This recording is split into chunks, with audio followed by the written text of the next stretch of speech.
Today's episode of Uncorking a Story is brought to you by Mike Carlin's novel, The Last Homily. We're talking to a former preacher today, so the plug for that book just made sense.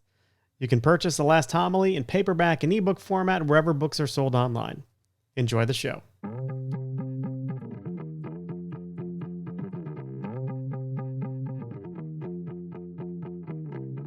Hello and welcome to Uncorking a Story. I'm your host, Mike Carlin, and today I'm excited to bring with you my interview with one of the most enlightened people I've ever met, author Dustin Lawson, whose new book, The Firing of Dr. Democracy, could be just what our country needs at this very moment. Before I jump into Dustin's story, I wanted to share how our conversation enlightened me in a very specific way. One of the things I think we suffer from in today's culture is a specific virus. And no, I don't mean COVID-19. That's kind of obvious. We all have to deal with that. But I mean the virus that makes us resistant to the notion that we might be wrong about some of our more closely held beliefs. When you're not open to the possibility that you might be wrong, you're the definition of being closed-minded. And I think that's a very dangerous place to be. And it's not only dangerous when it comes to politics. I mean, gosh, we're in the middle of a very nasty election season. But it's also dangerous, around how we behave in the workplace and also with our personal relationships. For example, think about it this way. Have you ever been in a romantic relationship with somebody who just refuses to compromise? And I guess it doesn't have to be a romantic relationship. It could be any friendship. But if somebody said, if we can't go here on vacation, then I don't want to go anywhere.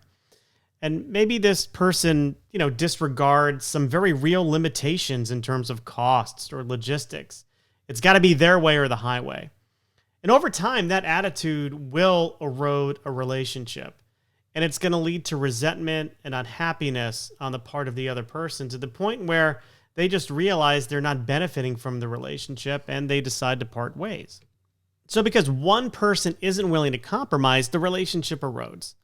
And in the grand scheme of things, look, I know this is just one couple, right? So what difference does it make? But think about it on a larger scale. Think about it in the terms of the two big political parties that we're asked to identify with. And for a few decades now, these two big parties have viewed compromise as weakness. There's no middle ground. And that's what's happening. Our country right now is completely divided. Newsflash, Mike, this isn't new information, right? Yeah, I know.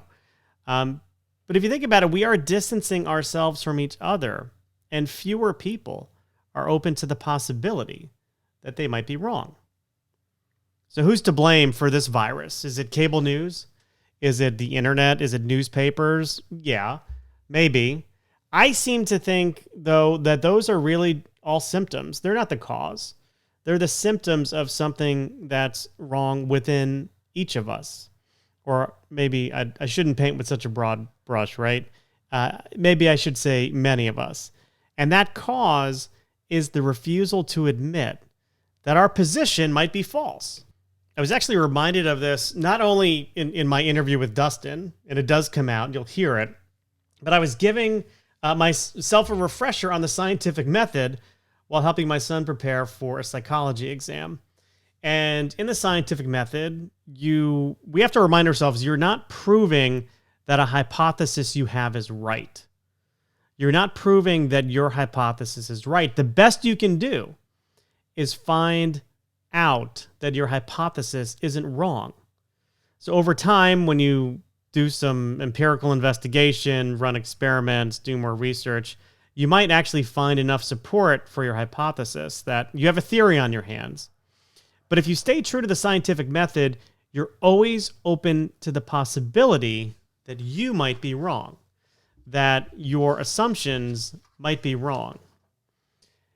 When you change your mindset to be open to the possibility that you might be wrong, you then can have civil conversations with people with whom you disagree because you're open to growth. So we need to ask ourselves, what kind of world do we want to live in? Do we want to live in a world where people are so convinced that they're right? A thought that's only going to fuel divisiveness? Or do we want to live in a world where people are humble enough to be open to the possibility of being wrong, which promotes civility? It promotes new ideas. It's kind of what the Enlightenment was all about. But I digress. I have been on a soapbox now for a couple of minutes, and I'm going to jump off that soapbox because I want to share with you my interview with author Dustin Lawson, the former Tiger King of Ohio. And not only that, but former traveling preacher, present-day soldier, and of course, which is why he's here, published author. Listen in to find out what he shares in comic with the late, great comic Sam Kinison. And God, do I miss Sam Kinison. I mean, complete madman, but what a comic. Also, as you listen in, you'll hear about how being rejected 13 times from the Army prepared Dustin for the realities of the publishing industry. And note to all you aspiring authors out there, be prepared for rejection. That's one of the things that you really need to prepare yourself for. You have to have a little thick skin here. Rejection just comes with the territory. Also, you'll understand during this conversation why we need Dr. Democracy right now. So buckle up, sit in, grab a coffee, grab whatever else you need to get you through a 45-minute interview and enjoy my conversation with the very enlightened Dustin Lawson. Where are you geographically, Dustin? Washington, D.C. All right, sure. I've heard of that. Yeah. From Ohio. Ironically, I'm from Mount Vernon, Ohio, but I visited Mount Vernon, George Washington's house a couple weeks ago. I just got into I don't know if you saw it, the show Turn. It was on AMC. Yes. Oh yeah, The Spies. Oh wow, that's amazing. I can't stop watching this show. Yeah, I burned through 3 seasons in like 2 weeks. Yeah. And I don't have a lot of time on my hands to be able to just to sit hours and watch hours of television. But the show is just so captivating to me. Yeah, like you realize his genius. He knew he couldn't match the British might against might, so he had to be the what was the guy that started the FBI? J. Edgar Hoover. He had to be J. Edgar Hoover before the FBI, kind of. Yeah, no, it's and I bought the book that the series is based off of. Which is equally fascinating. And I learned more about Nathan Hale in 10 pages than I ever did when I was in grade school, learning about him. Yeah, our history education is, I think, leaves a lot to be desired at times. I prefer the dark. Give me all the darkness along with the good, right? Instead of me have to grow up and read a book about it and realize, wait a minute. I hid this stuff. Did you think we weren't going to see this when I grew up, or what? Yeah, exactly. So I wanted to just begin. We are going to talk about the latest book, The Firing of Dr. Democracy, because I'm fascinated by the concept, but I'm also fascinated by your entire background. So I'd love to start just kind of in the beginning. You just mentioned kind of growing up in Ohio. So let's pick it up from when you were, much younger than both of us are now, and you were growing up in Ohio. What was life like? What did your parents do? And we'll start from there. Sure. Grew up near Mount Vernon, Ohio, which is a town of about 20,000, obviously named after George Washington's plantation, and very rural, very conservative. And I would say that one of the defining characteristic of as I grew up in the church, and I was a very devout Christian from my childhood and became more and more devout as I grew up and actually went to college to be a preacher. Parents divorced when I was 1, so I lived with my mom Monday through Friday, and then my dad would come pick me up after school on Friday. I'd stay with him on the weekends until he moved across the street from my high school, so then it was pretty much like, and then I got my driver's license so I could go wherever I went. But sports all throughout, football, basketball, baseball, pretty mediocre at all of it. And then I found one of my true passion at the time, at age 15, is when I began my first job, which I like to joke that most people's first job is serving food. For my first job, I could have been the food because I began working as a lion and tiger trainer at age 15 at a place called the Siberian Tiger Foundation. So you're kind of like the Tiger King of Ohio. Oh my goodness. Okay, I watched that in the first episode. It blew me away because you see when she comes up the lady from Florida, Carole Baskin. Carole Baskin. Yes, the very first image of hers with a lion named Joseph. That was my lion from Ohio. No kidding. When the place I was at shut down, the 2 lions we had were sent to Florida to her, and then the tigers were sent to Texas, not to him. But Yeah. I think we got 3 of our tiger cubs from him. So the first episode was just like, oh my goodness, if I had continued down this path, would I have become him? It all depends on whether or not you would have introduced methamphetamines into your life, Dustin. Yeah, that was kind of big one for meth and tigers. Makes for a good drama, but bad life. Yeah. I have to wonder if that show would have had the same appeal had it not been released at the beginning of a pandemic, Right. Oh, probably not quite. I'm sure it would have taken off, but I mean, everyone just sitting home and just like, is this a real thing? You have no idea how many friends who contacted me after that I hadn't talked to in years that I maybe took to see the Lions and Tigers when I was young. And they're like, hey, that lion's name was Joseph. Was that, I remember your lion. Is that like, yeah, it was. And they were like, and so many people were like, yeah, I can see this was going to be the future you if you'd continued down this path. I like to put a 3 level as like, there's Jack Hanna, then there's Steve Irwin, then there's the Tiger King. And Jack Hanna's kind of, he's safe. He works with dangerous animals, but he's safe. He's got a good, stable personal life. Then there's Steve Irwin, who's good, stable personal life, but crazy with the animals in his job. Then there's the Tiger King, who's just crazy across the board. And after 8 years, I was like going from Jack Hanna to Steve Irwin, I feared. So getting too crazy in the cage a little. I just hope Carole Baskin didn't feed her husband to your tiger. Oh my goodness. He wasn't there yet. All right. Yeah. So you're doing that, and how long does that last for? Did you go to college or? I did it for 8 years, from age 15 to 23, and my senior year of high school, I had planned on going to Ohio State, major in zoology and broadcasting, and work in conjunction with the Columbus Zoo, which was only 10 minutes from Ohio State. My boss, she knew Jack Hanna. That was my dream, be the next Jack Hanna. But my senior year, about 2 months before graduating, my pastor preached a sermon about not wasting your life. And it was clearly geared towards the seniors, even though it was for everybody. And it got me convicted. And after a couple of weeks of feeling guilty, I talked to him, and he basically convinced me I'd be wasting my life if I devoted it to animals and not souls. And so I went to college to be a preacher. Did that. And then after college, I spent a year traveling the world with my hero, who was a man named Josh McDowell. He's a Christian apologist, Christian author and speaker, and I lived on a tour bus and an airplane with him because I wanted to be the next him as well. But by the end of that year, the small town country boy, seen the world, seen the cultures in dozens of different contexts, seen the church in 100 different contexts, and I began to turn all my high-powered skepticism that I was always projected outwardly on everyone else's views back on myself. And it turned into a year-long, I guess, my Descartes year of challenging everything I grew up thinking. Kind of quite questioning, does all this stuff I believe, is it real? Is it, yeah. Does it make everything? It was a torturous year in my head. Yeah, I mean, I imagine that's kind of a crisis of faith. Yeah, I saw one of your books is about a progressive Catholic priest who he bit it on the altar, unfortunately. Yeah. Or you read the book, you find out more. But that was the second book in a series I write. But the other person who struck me, who was actually a preacher before he turned careers, was Sam Kinison. The guy's amazing.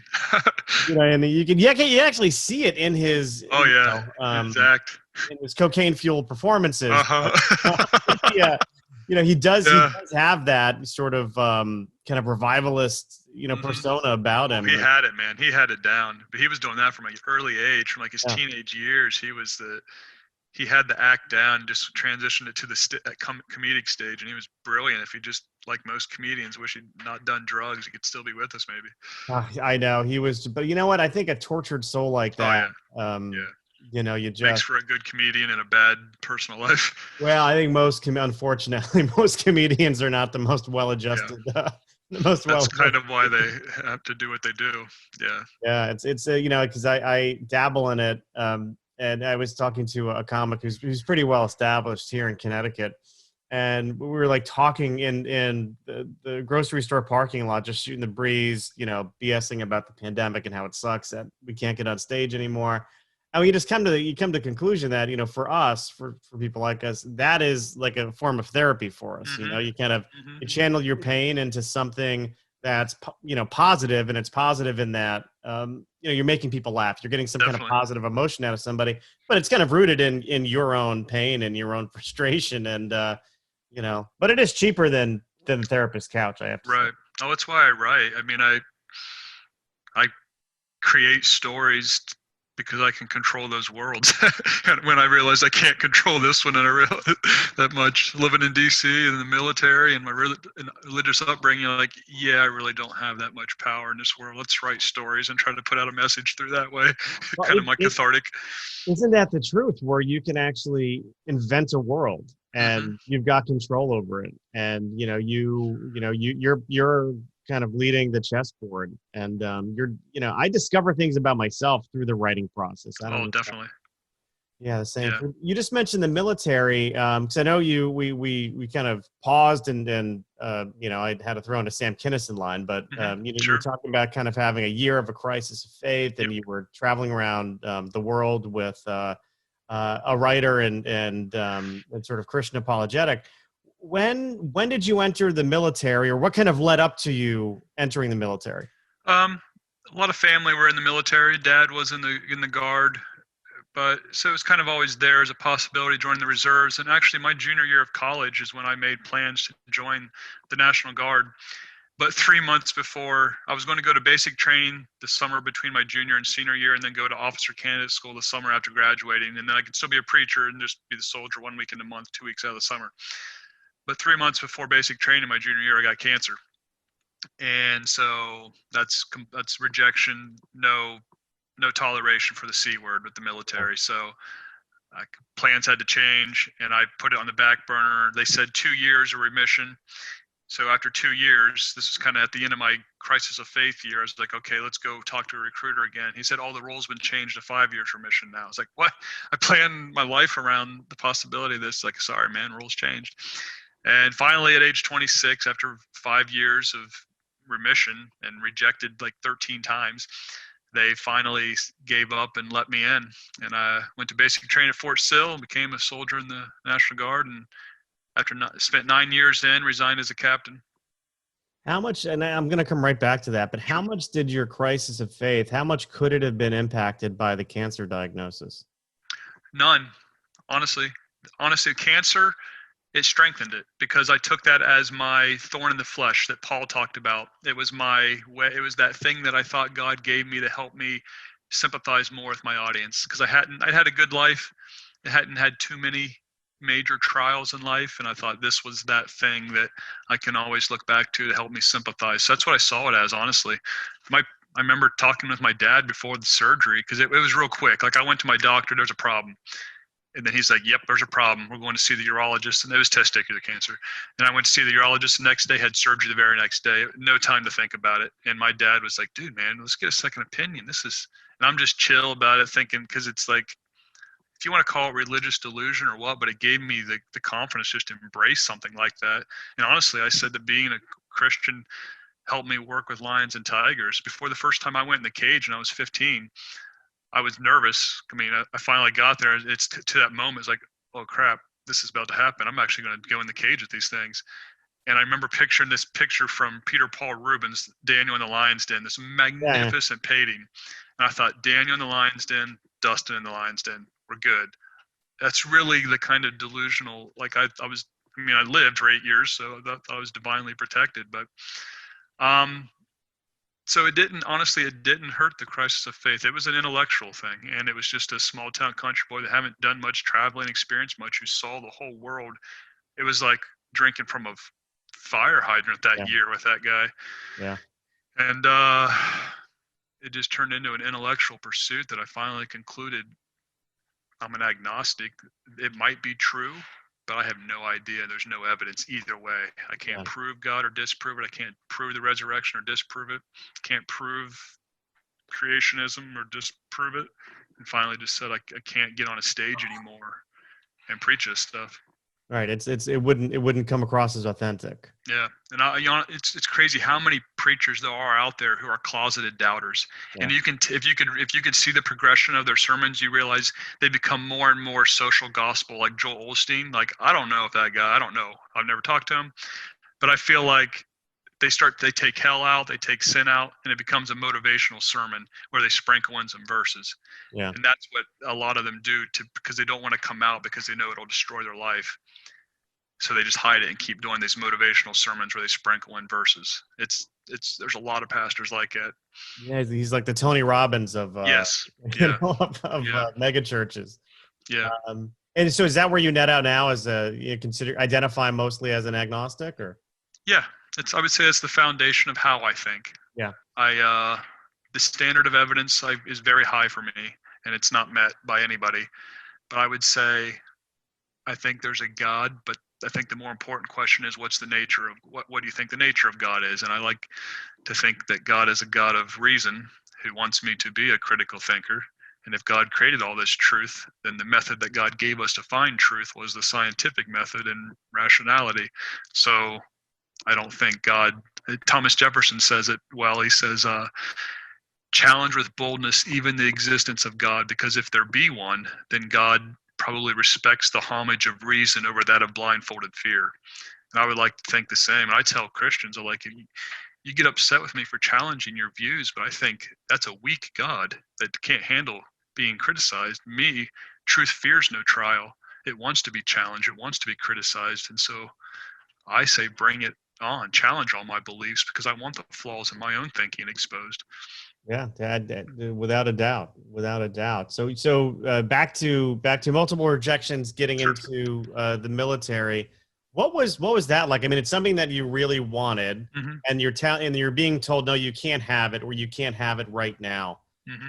What was that like for you? Frustration on a magnificent level.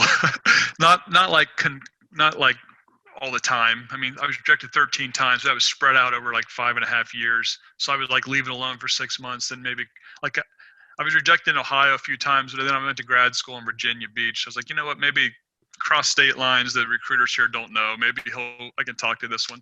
And I did that. And the most frustrating one was the 7th rejection. It was in Virginia Beach because I talked to the recruiter. He's like, you know what? I'm not going to reject you here. I'll let you go talk to the doctor face to face. So I got on a bus with 20 other recruits. I'm like 23 or 24. And with these 17, 18-year-olds, we got on a bus and go to the military entrance processing station. And then we're sitting there in the lobby. And after an hour and a half, I'm like, man, they're not calling my name. I think they found out about my rejections, and I'm getting real frustrated. And finally, I hear my name, and the nurse is like, Ohio, did you already get rejected? I was like, yeah. It's like, well, what'd you think was going to happen here? It's like, just let me talk to the doctor. And I got really frustrated when she just wouldn't even let me go talk to the doctor. And I pointed at all the other young recruits that are like 17 or 18, and I said, let's go take a PT test right now, physical fitness test, and I will destroy all of them. But you're holding something against me that doesn't even affect me anymore physically. Whereas I'm probably above them in physical fitness. She's like, I'm sorry, you still have this pre-existing condition and it was really frustrating until finally they let me in and went to basic training at age 26. And the most frustrating part of basic training at age 26 is dealing with 18-year-olds who are leaving the house for the first time. Right. After a week, the drill sergeant stopped yelling at the older guys. And they're like, you guys are babysitters. I'm out of here. I can't deal with these 17-year-olds. You guys are the drill sergeants for the next 2 hours. That's what so much of it was like. Yeah. So I don't have a personal similar story, but I have a twin brother who's affectionately known as Brother Jimmy. And Brother Jimmy, so we're 46, I think, right? It had been his life's dream to join the JAG Corps. He's a lawyer. Wow. And ever since law school, actually, ever since seeing the movie A Few Good Men. Oh, yeah. That's what I was good. he wanted to be Tom Cruise or possibly Kevin Bacon. Minus the Scientology, yeah. Yeah, minus the wackiness about volcanoes and spaceships. But although I shouldn't speak for my brother, but he has asthma, and that disqualified him from the time he was 20 up until he was 39, and he went back one more time, and the military said, "Oh yeah, you don't have to worry about that anymore. So long as you can manage your asthma without medication, you're fine." So he just went on this whole journey of like holistic medicine and exercise. And I mean, he had to get in better shape anyway. Right. Did he And direct then commission? he got it. Yeah. He became a lieutenant. And then, but he did, he still had to go down to do his basic training. And, then he had to go to military law school. Right. And, and he rose to the rank of captain, which might sound similar or familiar. Mm-hmm. And then he retired maybe a year ago. He had some other health issues that he just couldn't juggle family life and his, he had a law, he's a partner in a law firm. And then, with the military, it became just too much. So it's one of his biggest regrets is having to say goodbye. But CMJ is a little different than civilian law.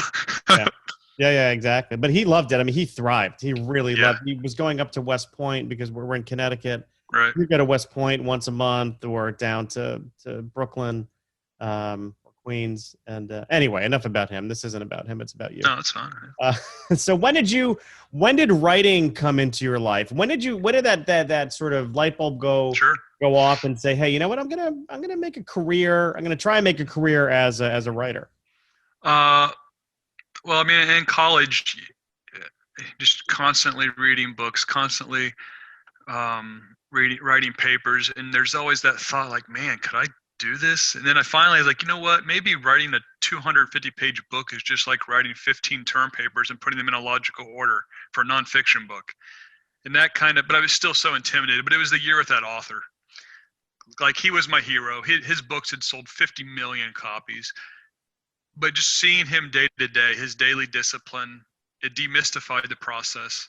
It showed, okay, here's the creative, organic part, but you have to have this discipline structure. You can activate your creativity whenever you want. You don't have to just wait for inspiration, or else you can't make a career of this. I mean, it was just like every morning, speak for 3 hours at a school or a conference, and then in the afternoon, it was writing, and then he would speak in the evening. And just a year of that with him, seeing the back of the business, I was like, okay, I think I can make a go at this as well. Yeah. So traveling with an author, definitely. So that's kind of, you mentioned demystifying the process, because books don't come out of thin air, right? I mean, it is work. We often fear the word, or young writers often dislike the word formula, because they're like, no, that takes away from my creativity. But the older you get, you're like, no, there is a way that the ear and the eye likes to hear a story. And once you can finally realize the formula of that, the framework of it, you still have all your creativity, and it just makes it much easier to hit the marks that make a heart go, okay. Like, I just finished reading The Godfather, and the ending of that novel was just absolutely breathtaking. It was the perfect ending, but the whole book was amazing. I was like, okay, this makes sense that this sold 25 million copies. One of the best books ever written. Yeah. And I saw the movie, when I was young. I've seen it a number of times. I really only understood it after I read the book, because it is so much to pack in. Right.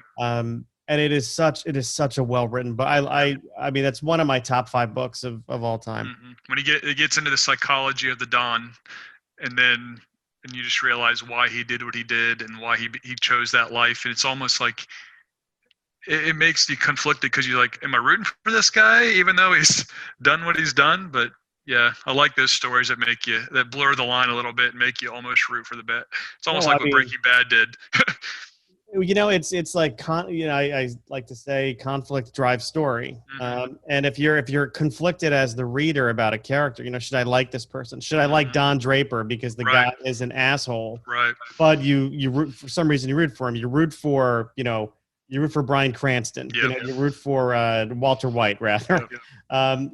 And I think that's one thing that's changed in culture, especially popular culture or over the years. I mean, since I was a kid. When I was a kid, you had your good guys, your bad guys, your black hat, your white hat. That pretty much is gone. Now you've got these really complex characters where you feel, hey, I think I feel sympathy for the bad guy right now, and I noticed that for myself watching the show Turn. I'm like, I think I feel a little sympathy for the British at points. And I'm like, I shouldn't. I was told not to. I But think one of the man, first movies that did that was Butch Cassidy and the Sundance Kid. It's like these two renegade uh, thieves, basically, Robert Redford and Paul Newman. But then you're rooting for them, but you're like, wait, no, these guys are robbing people blind.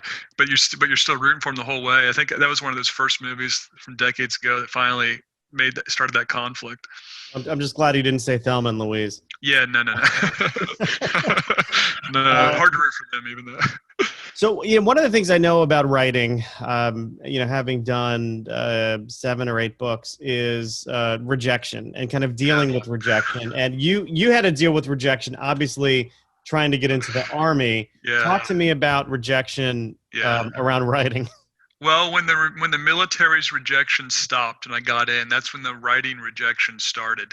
I said from age 21 to 26, I got rejected by the military 13 times. Then I wrote my first book, 25, 26, and then started trying to publish it. But this is what after, like, I built all those connections in the Christian book world that I can no longer use because I was skeptical. I couldn't. I thought about doing what like the closet of doubters do, preachers, and hide it to try and work in, like, maybe I can get going with my first book or two. It was like, nah, I can't do it.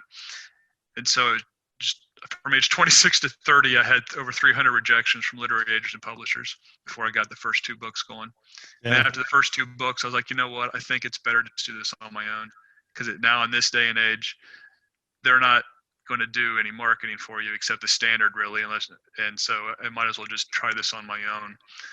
Yeah, I mean, you go the entrepreneurial route, which is exactly what it is. I mean, you're building a product, and then you're distributing it, and then you're marketing it, and you're kind of taking all those skills, and you're doing that. I mean, the only thing that they help you with, I mean, aside from being able to say I have an agent, or I'm published by HarperCollins or Penguin or Random House, is they're still going to make you do stuff like this, number one, right? But you're going to have to set it up. I mean, they're not really going to push you too hard, unless you're one of their top 5. Right, unless you're already famous, yeah. Right, at which point you don't need as much publicity. No. But send out a tweet to your 1 million followers and you sell 50,000 copies in 2 days. Yeah, and all of a sudden you're on a bestseller list, which I mean wouldn't be a terrible thing. No, definitely. It's nice for you to be to that point. But you also get more control. You get more control when you do it the independent route. And let's face it, technology makes it easy. I mean, it makes it easier they solve for the distribution. You still have to put together a great product that's going to cut through the clutter of a million other people. That's what I was going to say. It makes it easier to publish, but it makes it harder to stand out. Yep. Exactly right. So let's talk about this new book. How did you come up with the idea for this? The idea for this is fascinating. The firing of Dr. Democracy. The idea, to me, when I was reading it, I was fascinated by it. I think part of it is because I've been so enamored with the founding fathers recently. Right, sure. Tell me, when did the idea come to you? During the government shutdown, when I had a month of sitting at home because I couldn't go to the office, couldn't go to the gym at the office, couldn't open up government computer at all. I just got so frustrated with the partisanship when I was like, this seems like such an easy problem if people that disagree could just talk together better. Like this partisan problem, and then just the 2 deadly P's to a democracy: partisanship and propaganda. Together, they will absolutely destroy a democracy more thoroughly than anything else. And I put the content into a nonfiction book first, and then I thought, you know what? I just think story, it's so much more I mean, look at Orwell. If he had given us the content of 1984 in a nonfiction book, would we still be reading it? Probably not, but he put it in a story that just so captivated us that 70 years later, it's just as popular now as it ever was. And I just realized, let's put the content of what I think a healthy democracy looks like within a novel. Let's give it a character whose job it was to keep our democracy healthy. He was created by the founding fathers, 3 of them specifically: Benjamin Franklin, James Madison, and Benjamin Rush, during the Constitutional Convention, when they were on recess to celebrate the July 4th. They did this ceremony where they brought together all the books of the great thinkers from ancient Greece to the Renaissance, and used Ben Franklin's lightning rod to lightning came down, caught him on fire. Out of it walked Dr. Democracy, and his job to keep the democracy healthy, basically keep partisanship and propaganda from dividing and destroying it, and keep it committed to truth. And that was his goal, or his job, for 214 years before he was fired almost 2 decades ago in 2001. So what happened? I mean, what was the spark that fired? I mean, obviously I know what happened in 2001, but Yep.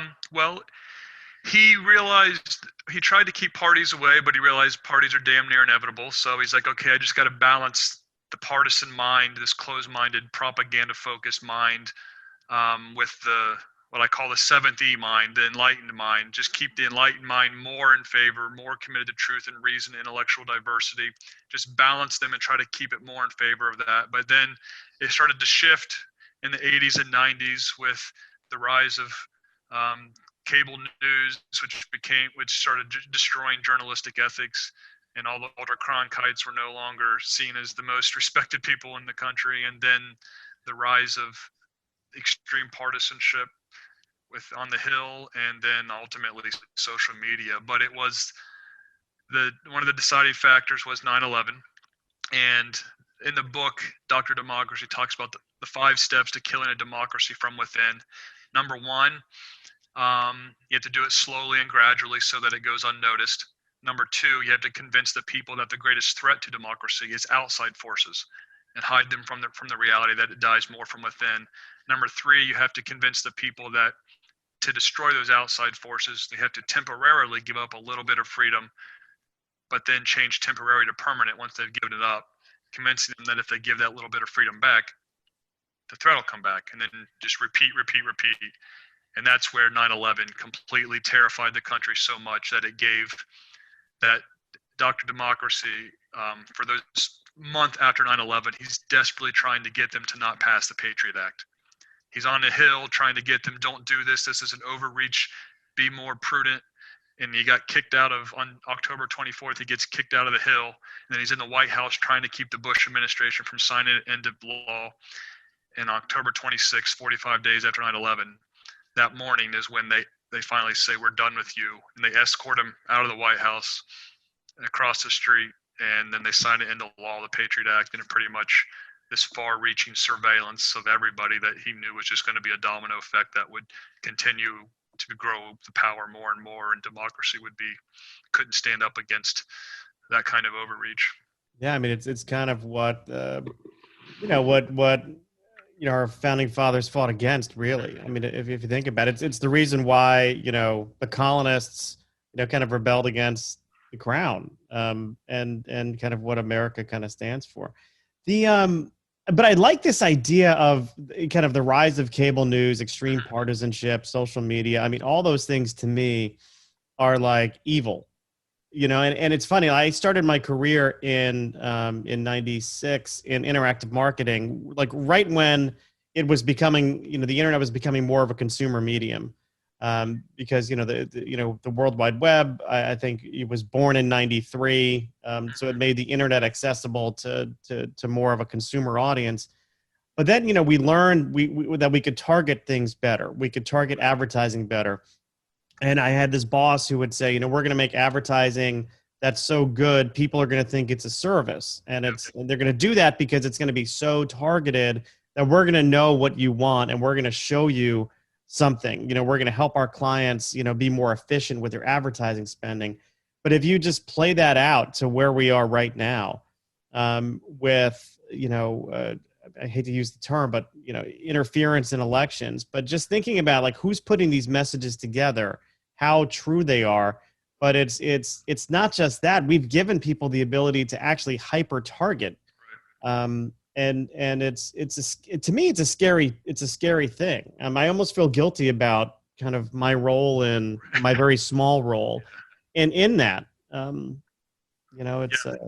That's what no, but Dr. Democracy definitely saw that as well, because his whole thing, is to keep the democracy devoted to the principles of the Enlightenment. Now, the Enlightenment was rule of law, constitutional government, separation of church and state, but the overarching idea was a commitment to truth through embracing intellectual diversity as long as it's guided by reason and evidence, which then would create a culture of principled compromise. And it's the propaganda and the partisanship destroys the embrace of intellectual diversity, destroys reason. Um, and once you've destroyed the commitment, it's basically done the subtle shift of, instead of us being more committed to truth, we're more committed to our opinion of the truth. And we think that's the same thing, and it's not. If you're committed to truth, then you want the false thinking, your false views exposed. You actually want to progress in your thinking and to change your thoughts if they're weak or outdated or wrong. But when you're committed only to your opinion of the truth, then you reject all information that contradicts your ideas. You create information that to support your views, and you make a connection between facts and your ideas that where there is no connection, but you say, oh no, this supports my views. It's just confirmation bias at the nth degree, and that's one of the biggest problems with our politics. And democracy can't withhold under that. Yeah, no, it's you know, we're I mean, I think we're lied to so often by the people in power. But that's the skeptic in me. Like I wasn't always a skeptical person, but I look to, I've got friends who are, very staunch, Republicans. I've got friends who are very staunch Democrats.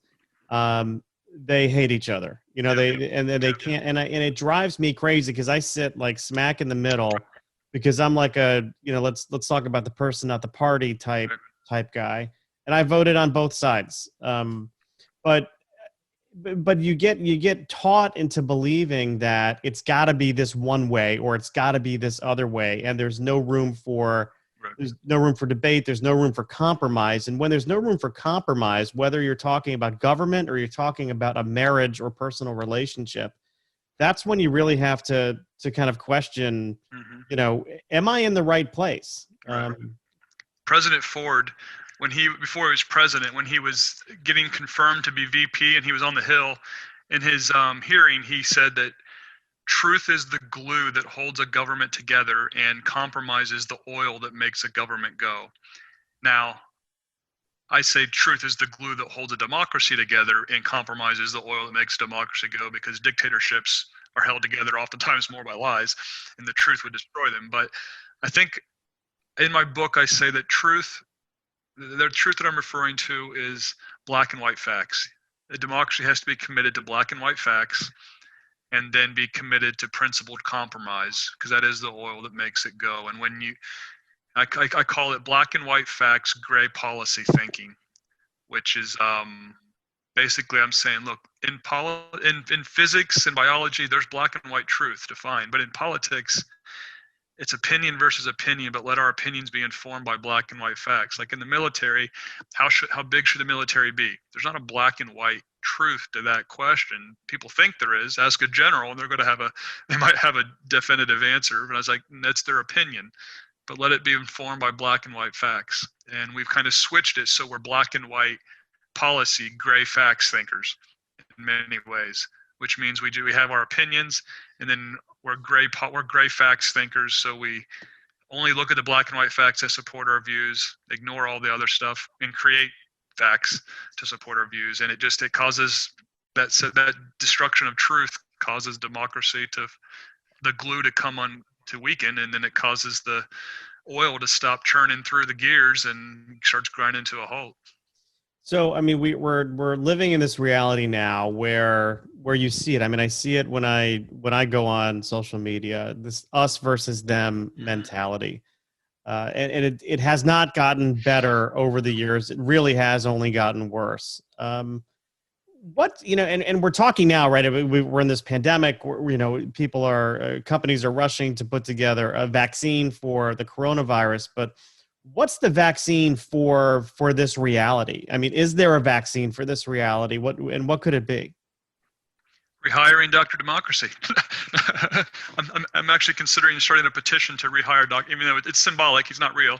Right now, he lives in a tent down by the National Archives, so that when he wakes up, that's what he sees in the morning before he goes out in the streets and does his thing talking to tourists. But I mean, the vaccine is getting back to the Enlightenment principles of of reason and intellectual diversity and understanding what they are. But it, like, okay, for me, when everyone wants to be thought of as a good person and a person of reason. If you say you're a bad person and you're illogical, that's like the two most offensive things. But what do they mean by reason? Most people define reason this way: if you think the way I do, you're a person of reason. If you think differently, you're illogical and maybe evil. But I think a person of reason is it's someone who renounces certainty so that they admit there's room for doubt.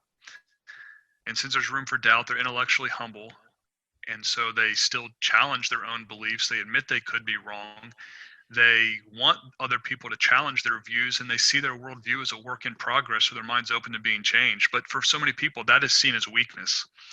But that's the strong mind in a democracy, where that's the weak mind in a dictatorship. Whereas the strong mind for a dictator is that closed-mindedness, where you reject intellectual diversity and destroy all opposition. So, I mean, I think the culture we need to change the mindset that compromise is not the weak mind. Intellectual diversity is not the weak mind. It's the uncompromising closed-mindedness that you have that is unpatriotic. That's what I would say. Look, people have their own definition of patriotism. But in George Washington's farewell address, he said that beware the imposters of pretended patriotism. And if you look in the context, I mean, I wasn't there to talk to him, so I'm very careful about putting words in the mouth of historical figures, what they meant. But I think it looked like he was talking about partisanship. He's like, people mistake their party loyalty for patriotism. And I think the idea that patriotism, it's not about just standing for the national anthem or whatever you think it is. It's about embracing the Enlightenment value of intellectual diversity and understanding that it's only through allowing all the differences of opinion into the room, like they did at the Constitutional Convention, that we find the best path forward. But you got to get big money out of politics too, I think, because that just destroys the one person, one vote thing. Yeah. But that's why the last part of there's an appendix in the back of the book, and it's basically the basic training. It's like, get back to the basics of how to be a democratic thinker, a person of reason. And I created Drill Sergeant Democracy, and he just takes us through the basic training of being a critical thinker. And it's a document that he's in this story. He rewrites it every 20 years, and this is like the 11th edition. So the first one was 1800, then every 20 years, and so 2020 he's written another one. And it's just I think we need to get back. What does it really mean to be strong and weak? People think that, I mean, look at John McCain. Most people aren't going to say he's weak, but he called himself a champion of compromise, and he reached across the aisle all the time. And yeah, he's a stubborn man, and he'd be the first to admit it, but he's also the first to admit how many times he made a mistake. The intellectual humility that he displayed. I mean, his reservoir of strength it came from his story. We all like, man, this dude got the crap beat out of him for 5 years. He could have been sent home and didn't. So most of us don't have a story like that, a reservoir of strength like that to pull from. So he had the chips to play with to compromise and work with the other side a lot more. But examples like that, and it was to see him die it's just like, man, it was such a symbolic thing to see him die, for me anyway. But because there's not many people that on the right or left that stand up for both sides. Yeah, I mean, I noticed in the media kit you sent over, there's a picture of you and him. How did you get to that moment? That was in Kosovo on my deployment in Kosovo. I was the public affairs officer, so I was all things media and interviews and everything. And my roommate was the VIP escort. So we together, John McCain was traveling through the Balkans, visiting like every country. And I think he didn't say this, but I think it was because the president had come out so strongly against NATO that McCain was trying to encourage the region to say, hey, no, we are here for NATO. We are here to support NATO. This mission here in the Balkans is NATO's greatest story. And I think that's what he was coming through for. And he was in Kosovo for one day, and so he came to our base for the morning. And so me, my commander, my sergeant major, and my roommate got in the Black Hawk and flew to the airport to pick him up. And it's funny, when his plane landed, we're standing there and we're all a little nervous, like, man, we're about to meet Senator McCain. Even my commander, Colonel, was a little nervous. He hit it though, but John the senator, when he got down off the plane, instead of coming over and shaking our hands, he went over to the wing, and there was a big dent in the wing, and he tapped it. And then he said, we hit a bird, pretty big bird, shook the plane pretty good. But I've been in planes that have been hit by worse. That was our first introduction to him.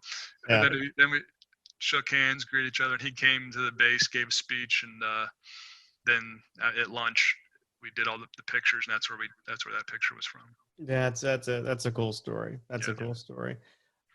Just kind of going back to something that you were talking about before, and kind of like what's the vaccine, right? To me, it's this notion that we need to be open to the possibility that we might be wrong.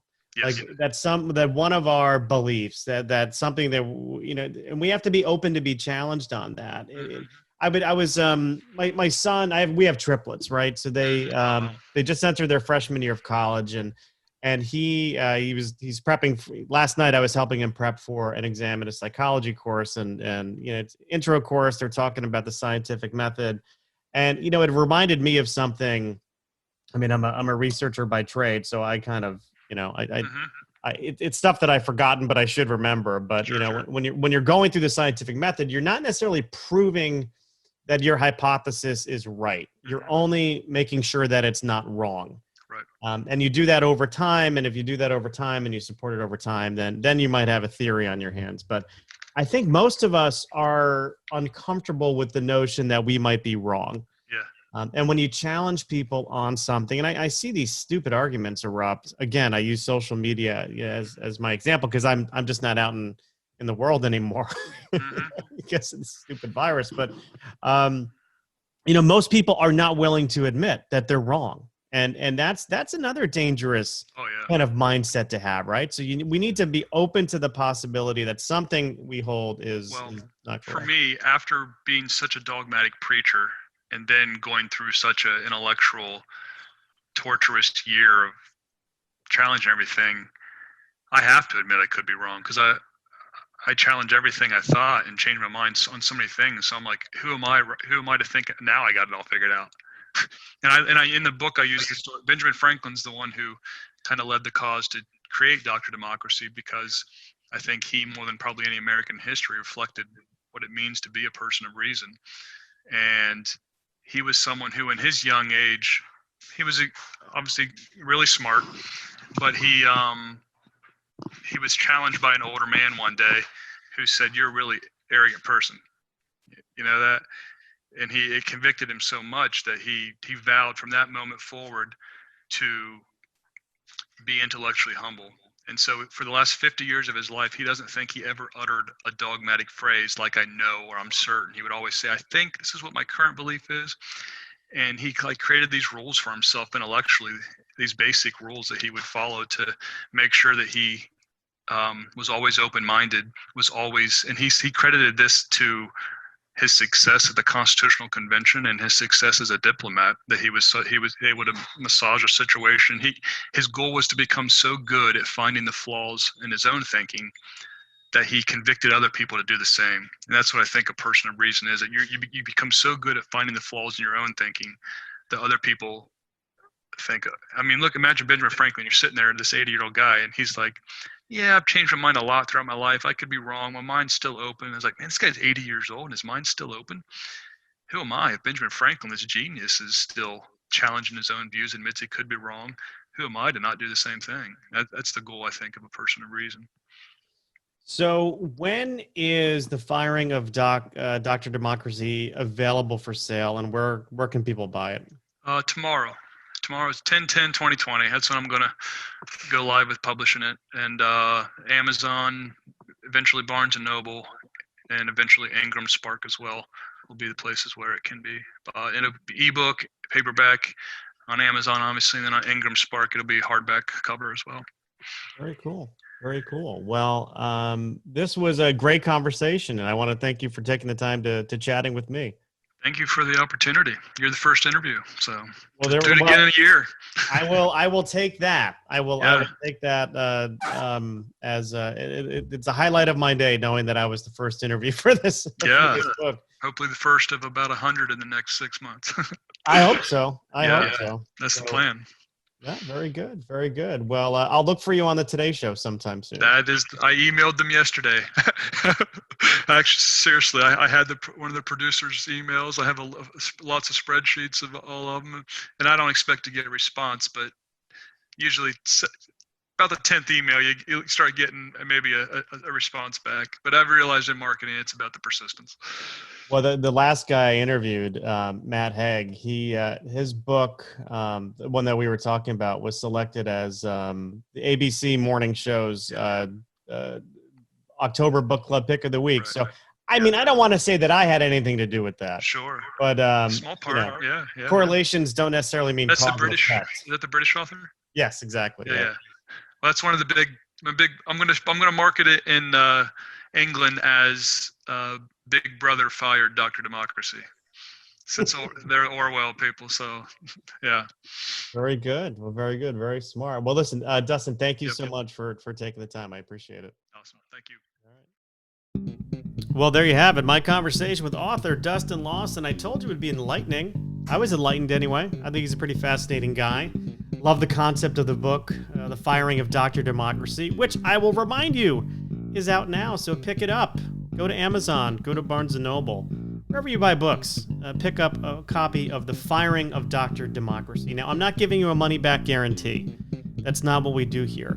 I mean, I don't mean to sound callous, but I do have 3 kids who are in college, and, we're not doing money-back guarantees yet. Maybe someday. If you like this podcast, if you like this episode, please consider sharing it with a friend. We are always happy to welcome new listeners to the Uncorking a Story podcast.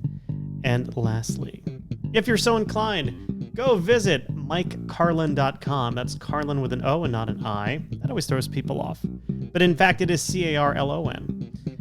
Go to that website and learn a little bit more about me. Maybe learn how you can pick up a book or two. And enjoy the reads. There's some good reads in there. Of course, I'm biased, but I have to be biased because if I'm not biased, who will be? And for all of the hardworking men and women here at Uncorking a Story, this is Mike Carlin saying thank you for listening, and until next time. Man, this is really a Seinfeld baseline.